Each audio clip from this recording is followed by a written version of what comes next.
નમસ્કાર. આજે આપણે એક એવા દિવસની વાત કરવાના છીએ જેનું નામ જરા અલગ છે, વિશ્વ વિચાર દિવસ. ક્યારે વિચાર્યું છે કે ભાઈ વિચારવા માટે પણ કોઈ ખાસ દિવસ હોઈ શકે?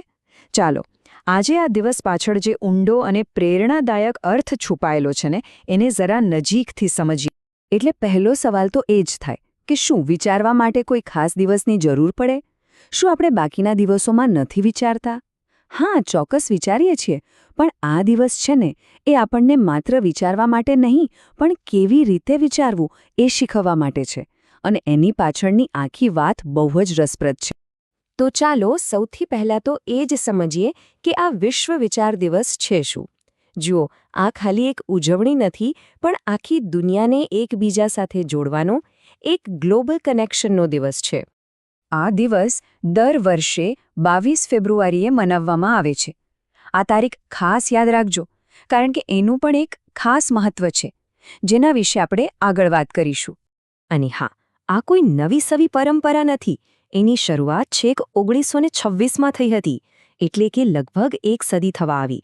આ દિવસ યુવા પેઢીને પ્રેરણા આપતો રહ્યો છે અને તેમને સારા વૈશ્વિક નાગરિક બનવા માટે પ્રોત્સાહિત કરી રહ્યો છે. હવે સવાલ એ થાય કે આ દિવસ ઉજવે છે કોણ? તો મુખ્યત્વે આખા વિશ્વમાં ફેલાયેલી જે ગર્લ ગાઈડ્સ અને ગર્લ સ્કાઉટ્સ છે ને, એ લોકો આ દિવસની ઉજવણી કરે છે. આ એક એવી ગ્લોબલ મૂવમેન્ટ છે જે લાખો યુવતીઓને એકબીજા સાથે જોડે છે અને તેમને સશક્ત બનાવે છે. તો આપણે તારીખ જાણી, કોણ ઉજવે છે એ પણ જાણ્યું.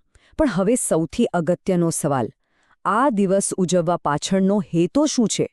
કારણ કે આ માત્ર એક તારીખ નથી, એનાથી ઘણું વધારે છે.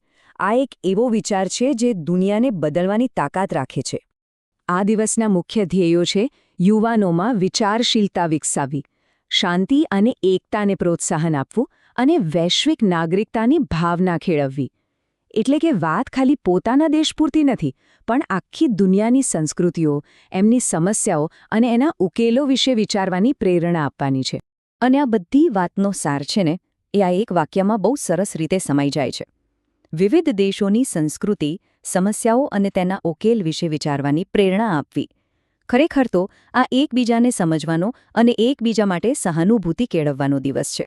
અને હવે આપણે આ આખા વિષયના સૌથી મહત્વના ભાગ પર આવીએ છીએ. આ દિવસના સંદર્ભમાં વિચાર શબ્દનો સાચો અર્થ શું છે?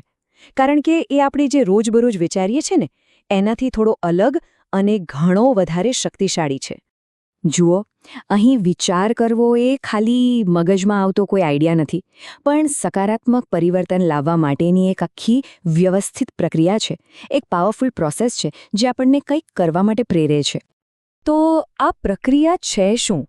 એ 3 બહુ જ સરળ પણ શક્તિશાળી પગલાઓમાં વહેંચાયેલી છે. પહેલું સ્ટેપ છે સકારાત્મક વિચાર. એ પછી એ વિચાર પર આધારિત સચોટ નિર્ણય લેવો. અને સૌથી મહત્વનું ત્રીજું પગલું, એ નિર્ણયનું અંતિમ પરિણામ માનવ કલ્યાણ હોવું જોઈએ.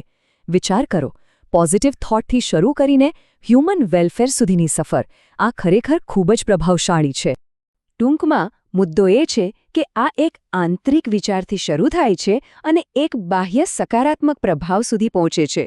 એક નાનકડો સારો વિચાર પણ સમાજમાં કેટલો મોટો ફેરફાર લાવી શકે છે અને દુનિયાને રહેવા માટે વધુ સારી જગ્યા બનાવી શકે છે. ખરું ને?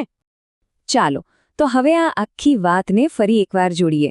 આ માત્ર એક દિવસની ઉજવણી નથી, પણ વિચારથી ક્રિયા સુધી પહોંચવાની એક શક્તિશાળી પ્રક્રિયા છે. એક એવી પ્રોસેસ જે આપણને વધુ સારા નાગરિક બનવા માટે પ્રેરણા આપે છે. જો આ આખા દિવસને એક જ વાક્યમાં કહેવો હોય તો એ આ છે: સકારાત્મક વિચારથી માનવ કલ્યાણ સુધી. આ એક એવો મંત્ર છે જે આપણને રોજિંદા જીવનમાં પણ સાચો રસ્તો બતાવી શકે છે અને સારા નિર્ણયો લેવામાં મદદ કરી શકે છે. અને અંતે એક સવાલ જે આપણે સૌએ પોતાની જાતને પૂછવો જોઈએ. 22 ફેબ્રુઆરી તો વર્ષમાં એક જ વાર આવે છે, પણ આ જે સકારાત્મક વિચારથી માનવ કલ્યાણ સુધીની સફર છે, એને આપણા રોજિંદા જીવનનો હિસ્સો કેવી રીતે બનાવી શકાય? આના પર જરૂરથી વિચારજો.